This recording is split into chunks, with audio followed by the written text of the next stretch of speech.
বন্ধুসকল ইতিমধ্যে আমাৰ 150টা ৰেচনৰ টুকুৰা ৰেডি হৈ গৈছে বানপীড়িত ৰাইজক সহায় কৰিবলৈ আৰু ইয়াত কি আছে আপোনালোকক এটা দেখাও আহক। ইয়াত আছে পানী আছে, আলু আছে, দাইল আছে, চাউল আছে, বিস্কুট আছে, চাৰ্ফ আছে, চাবোন আছে, মেগী আছে আৰু লগতে জুই হলা এটা তাত দিয়া হৈছে জুই জ্বলাবলৈ।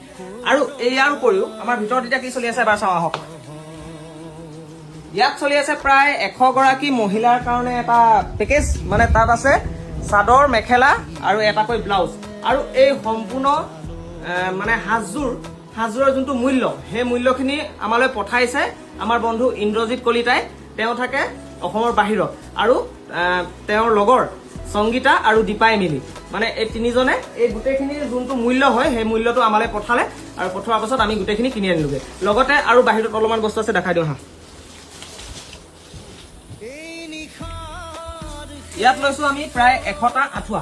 ইয়াত আছে আঁঠুৱা আৰু এয়া হৈছে ল'ৰা মানুহৰ পেণ্ট বা পুৰুষসকলৰ পেণ্ট আৰু ইয়াত আছে লগতে টি চাৰ্ট যোনবোৰ ল'ৰা ছোৱালী সকলোৱে পিন্ধিব পাৰিব। লগতে ইয়াত আছে অলপমান চেনিটেৰী পেডছ, পানী বটল আৰু আছে।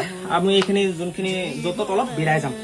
আৰু ইন্দ্ৰজিৎ, দীপা আৰু সংগীতা গোটেইকেইজনলৈকে আমাৰ অশেষ ধন্যবাদ জ্ঞাপন কৰিলোঁ, কাৰণ তেওঁলোকে এতিয়া ইমান এটা ডাঙৰ এমাউণ্ট আমালৈ পঠিওৱাৰ কাৰণে আমাক বিশ্বাস কৰি তেওঁলোকে পঠালে আৰু আমি সেইখিনি টকা আমি সৎ ব্যৱহাৰ কৰিলোঁ। ধন্যবাদ।